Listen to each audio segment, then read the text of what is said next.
Welcome! The following video will demonstrate how to insert and replace the batteries for a 2 gig passive infrared motion detector. Begin by removing the screw from the PIR case bottom. Then remove the backplate using a bottom-to-top lifting motion. Remove and dispose of the old batteries according to the battery manufacturer instructions and your local regulations.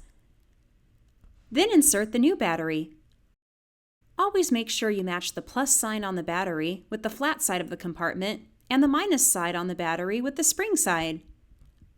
Warning: failure to follow these warnings and instructions can lead to heat generation, rupture, leakage, explosion, fire, or other injury or damage. Do not insert the battery into the compartment in the wrong direction. Always replace the battery with the same or equivalent type. Never recharge or disassemble the battery. Never place the battery in fire or water.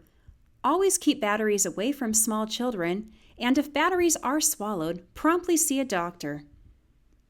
Once you finish inserting the battery, reattach the motion detector to its backplate. Then reinsert the screw at the bottom of the PIR case.